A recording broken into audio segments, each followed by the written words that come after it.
அனைவருக்கும் வணக்கம். இது உங்கள் ரைட்டர் சீலனின் யூடியூப் பக்கம்.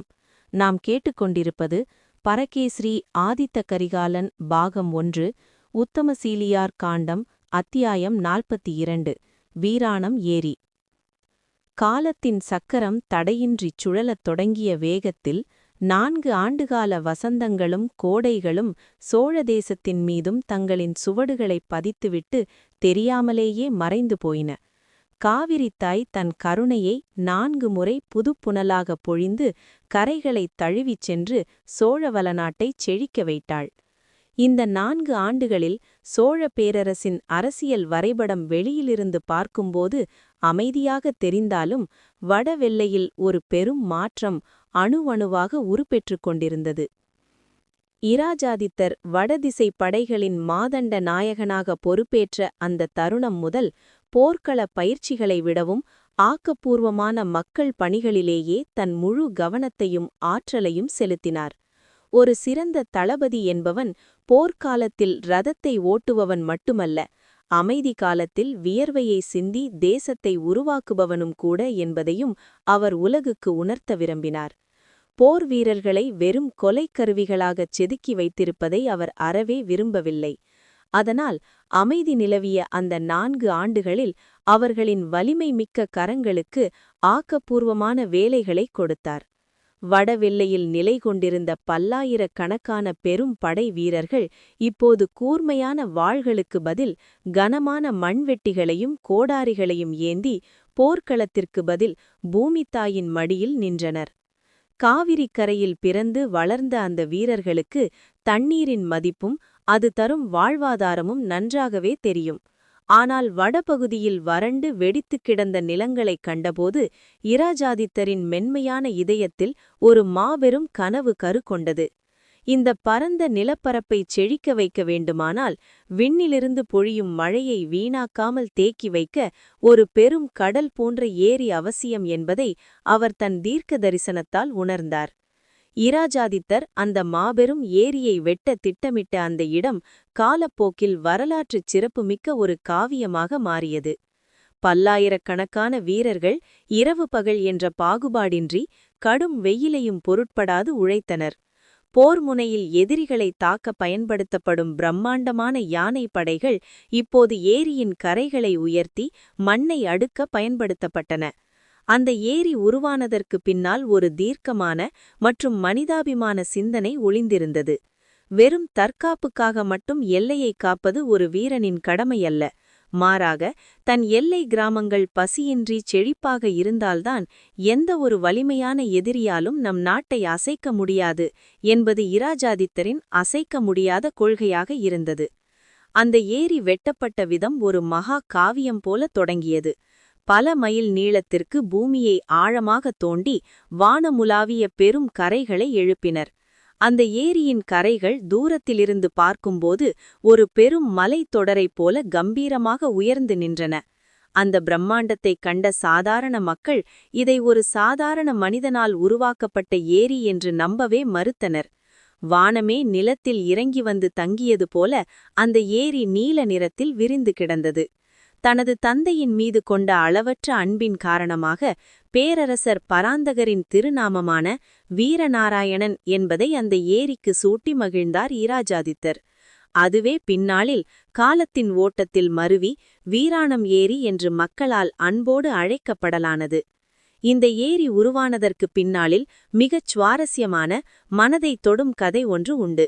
ஒருமுறை வேட்டைக்காக இந்த பகுதிக்கு வந்த இராஜாதித்தர் கடும் தாகத்தால் தவித்தபோது அங்கிருந்த ஒரு சிறிய குடிசையில் ஒரு வயதான மூதாட்டி அவருக்கு குடிக்க நீர் கொடுத்து உபசரித்தாள். "ஏன் தாயே, இவ்வளவு வளமான மண்ணைக் கொண்ட இந்த பகுதியில் ஏன் இத்தனை வறட்சி நிலவுகிறது? மக்கள் ஏன் இவ்வளவு சிரமப்படுகிறார்கள்?" என்று அவர் வேதனையுடன் கேட்டார். அந்த மூதாட்டி தன் சுருங்கிய கண்களில் வழிந்த கண்ணீரை துடைத்து கொண்டே, "மழை பெய்யும்போது தண்ணீர் காட்டாராக ஓடிச் சென்று கடலில் கலந்து வீணாகிறது மகனே. இந்த பாவி மண்ணில் அந்த மழை நீர் தங்க மறுக்கிறது. வானம் அழுது தீர்த்தாலும் பூமி என்னவோ சிரிப்பதில்லை" என்றாள். அந்த மூதாட்டியின் யதார்த்தமான சொல் இராஜாதித்தரின் இதயத்தை ஈட்டியாக துளைத்தது. அன்று இரவு முழுவதும் அவரால் உறங்க முடியவில்லை. நில ஒளியில் அந்த பரந்த வறண்ட நிலப்பரப்பை உற்று நோக்கியபோது அவருக்குள் ஒரு தெய்வீக காட்சி தோன்றியது. திருமால் வாமன அவதாரத்தில் உலகை அளந்தது போல இந்த பரந்த நிலப்பரப்பு முழுவதும் நீர் சூழ்ந்து பச்சை பசேலென வயல்கள் நிறைந்திருந்தால் எப்படி இருக்கும் என்று அவர் கற்பனை செய்து பார்த்தார். உடனே தனது தலைமை சிற்பிகளையும் திறமையான பொறியாளர்களையும் அழைத்து, இங்கே ஒரு ஏரி அமைய வேண்டும், அதன் ஒரு முனையில் நின்று பார்த்தால் மறுமுனை கண்ணுக்கு தெரியக்கூடாது, அது சோழ பேரரசின் பசியை தீர்க்கும், என்றும் வற்றாத அமுத சுரபியாக இருக்க வேண்டும் என்று கட்டளையிட்டார். அந்த உன்னதமான திட்டத்தின் விளைவுதான் இன்று கடல் போல விரிந்து கிடக்கும் வீரநாராயண ஏரி. 4 வருட இடைவிடாத உழைப்பின் பயனாக அந்த ஏரி புது நீரை ஏற்று நிரம்பி தழும்பியது. ஏரியின் கரையில் அந்த நீரை காக்கும் முழுமுதல் தெய்வமாக திருமாலுக்கு ஒரு விண்ணகர கோவிலை கலைநயத்துடன் எழுப்பினார் இராஜாதித்தர். கருங்கற்களால் மிக நுணுக்கமாகச் செதுக்கப்பட்ட அந்த ஆலயம் சோழர்காலத்து உன்னத கட்டடக்கலைக்கு ஒரு அழியாத சான்றாக விளங்கியது. 4 வருடங்களுக்குப் பிறகு பேரரசர் பராந்தகர் அந்த இடத்திற்கு நேரில் வருகை தந்தார். முதுமையின் தளர்ச்சி உடலில் இருந்தாலும் தன் அருமை மகன் செய்திருந்த அந்த மாபெரும் சாதனையை பார்த்தபோது அவர் கண்கள் ஆனந்த கண்ணீரால் நனைந்தன. அந்த விண்ணகர கோவிலின் குடமுழுகு விழா சோழ தேசமே வியந்து நோக்கும் வண்ணம் மிக விமரிசையாக ஏற்பாடு செய்யப்பட்டிருந்தது. தலைநகரமான தஞ்சையிலிருந்தும் பொருண்மையான பழையாறையிலிருந்தும் அந்தணர்களும் ஓதுவார்களும் ஆயிரக்கணக்கான பொதுமக்களும் திரண்டு வந்தனர். மங்கள இசையின் முழக்கம் எங்கும் ஒலிக்க வேத மந்திரங்கள் காற்றில் கலந்து ஒரு தெய்வீக சூழலை உருவாக்கியது. பேரரசர் பராந்தகர் தலைமையில் அந்த புனித நீராட்டு விழா இனிதே தொடங்கியது. அரசர் பராந்தகர் அந்த விண்ணகரக் கோவிலின் கோபுர உச்சியில் அமர்ந்து கலசங்களுக்கு புனித நீர் ஊற்றி அபிஷேகம் செய்யும்போது அவருக்கு தன் மகனின் வீரத்தைப் பற்றியல்லாமல் அவனது கருணையைப் பற்றி அளவற்ற பெருமிதம் உண்டானது. ராஜாதித்தா, நீ ஒரு சிறந்த போர் வீரன் என்பதை உலகம் அறியும். ஆனால் நீ ஒரு சிறந்த சிருஷ்டிகர்த்தா என்பதையும் மக்களின் துயர் துடைக்கும் கருணை உள்ளம் படைத்தவன் என்பதையும் இன்று நிரூபித்து விட்டாய். வாளால் வெல்லும் நிலத்தை விட நீரால் வெல்லும் மக்களின் இதயம்தான் ஒரு பேரரசனுக்கு நிலையான அரியணை என்று தன் மகனை மனதார வாழ்த்தினார்.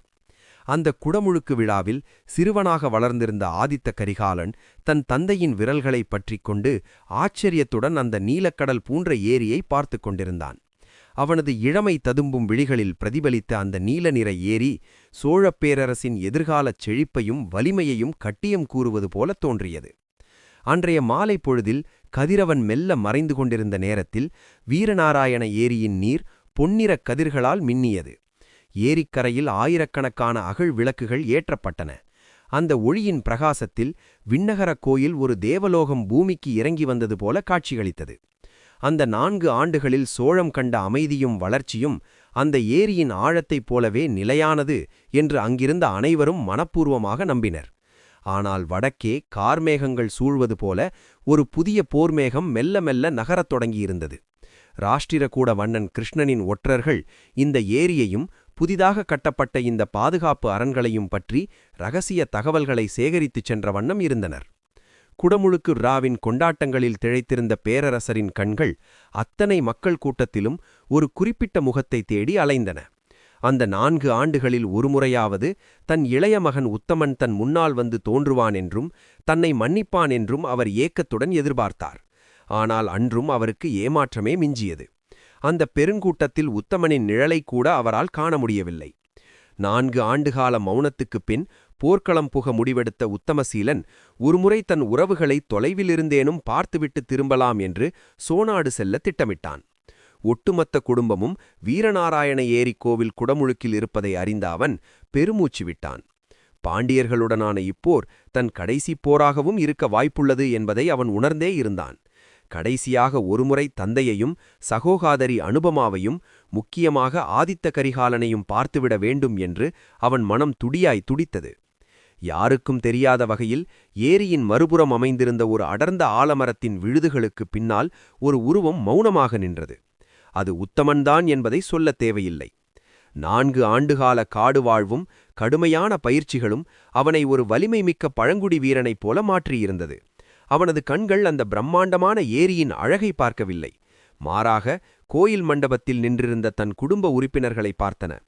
தந்தை பராந்தகரின் நரைத்த முடி அவருக்கு வயது கூடிவிட்டதை உணர்த்தியது. அண்ணன் இராஜாதித்தரின் முகத்தில் தெரிந்த அந்த பெருமிதம், அரிஞ்சய சோழரின் உற்சாகமான சிரிப்பு, அனுபமாவின் தேடல் மிகுந்த கண்கள், மதுராந்தகனின் வன்மம் கலந்த பார்வை, கண்டராதித்தரின் பக்தி பரவசம் நிறைந்த பார்வை, சுந்தர சோழரின் மென்மையான புன்னகை, இவை அனைத்தையும் விட அந்த 3 குழந்தைகளின் மழலைச் சிரிப்பு அவனது இதயத்தை மென்மையாகத் தைத்தது. 5 வயது கரிகாலன், 3 வயது குந்தவை, 1 வயது அருண்மொழி. என் செல்வங்களே, உங்களுக்காக ஒரு பாதுகாப்பான மற்றும் வளமான தேசத்தை உருவாக்க வேண்டிய பெரும் கடமை எனக்கு இருக்கிறது. நான் இங்கே ஒரு தோற்றுப்போன வீரனாக வந்து உங்கள் முன்னால் நின்றால் அது உங்கள் எதிர்காலத்திற்கே நான் இழைக்கும் அவமானம். மதுரை மண்ணில் என் வாழ் பாண்டியனின் குருதியை குடித்து வெற்றிவாகை சூடிய பிறகுதான் நான் உங்களை அள்ளி அணைப்பேன் என்று அவன் தனக்குள் ஒரு இரகசிய சபதத்தை மீண்டும் ஒருமுறை உறுதியாக ஏற்றுக்கொண்டான். அந்த சபதத்தின் கனம் அவன் தோள்களை மேலும் வலுப்படுத்தியது. 5 வயது கரிகாலன் விளையாடிக் கொண்டிருந்தபோது திடீரென அந்த ஏரியின் மர்மமான மறுகரையை பார்த்தான். அங்கே மரங்களுக்கிடையில் ஒரு உருவம் அசைந்து மறைவதை அவனது கூர்மையான கண்கள் கவனித்துவிட்டது. அது அவனது அன்புக்குரிய சிறிய தாத்தாதான் என்று அவனது மழலை மனம் அவனுக்கு உள்ளுணர்வாக சொல்லது. தாத்தா, அங்கே பாருங்கள், யாரோ நிற்கிறார்கள் என்று கரிகாலன் தன் சிறிய கையை நீட்டி சொல்வதற்குள் உத்தமன் ஒரு பாயும் சிறுத்தை போல மின்னல் வேகத்தில் அடர்ந்த காட்டிற்குள் மறைந்து விட்டான்.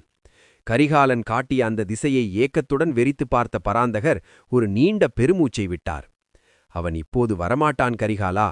அவன் வைப்பாற்றின் கரையில் இழந்தது வெறும் ஒரு போரை மட்டுமல்ல, அவன் தன் கௌரவத்தையும் நம் அனைவரின் நம்பிக்கையையும் இழந்ததாக கருதுகிறான். அவன் மீண்டும் வரும்போது சோழ தேசமே அவனது வருகையை உணர்ந்து அதிரும். அதுவரை அவன் தனக்குள் ஒரு கடுமையான தவத்தில் இருக்கிறான் என்று கூறி தன் பேரனை அணைத்துக் கொண்டார். 4 நீண்ட கால தவம் முடிவுக்கு வந்தது. ஏரி புதுநீரால் நிறைந்தது. கலைநயம் மிக்க கோயில் எழுந்தது. மழலைகள் துள்ளி விளையாடி வளர்ந்தனர். ஆனால் அதே வேளையில் அடர்ந்த வனத்தின் இருளுக்குள் ஒரு வேங்கை தன் கூர்மையான நகங்களை தீட்டி முடித்துவிட்டது. உத்தமன் இப்போது போர்க்களத்திற்கு முற்றிலும் தயாராகிவிட்டான். அவனது வருகை சோழ தேசத்தின் வரலாற்றில் ஒரு புதிய திருப்பத்தை ஏற்படுத்தப் போவது உறுதி. அந்த ஏரியின் அமைதியான நீர்ப்பரப்புக்கு அடியில் வரப்போகும் புயலின் அறிகுறி மெல்ல தெரியத் தொடங்கியது.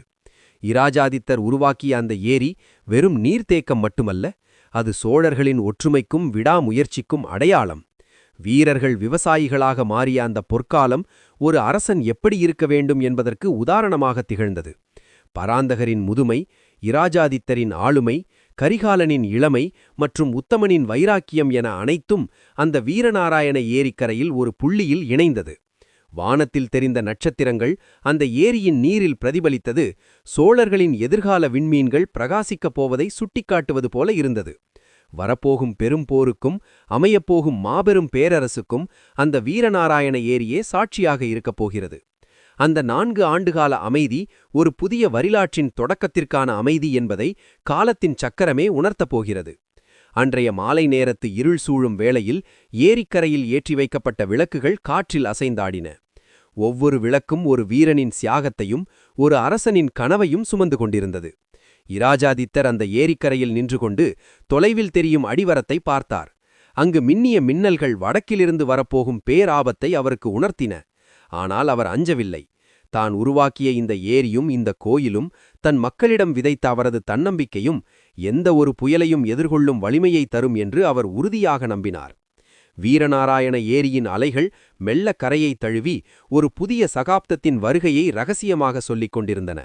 அந்த இரவின் அமைதியில் சோழ தேசம் உறங்கினாலும் அதன் எல்லைகளை காக்கும் வீரர்களின் விழிகளும் காட்டின் மறைவில் மறைந்திருக்கும் உத்தமனின் விழிகளும் உறங்கவில்லை.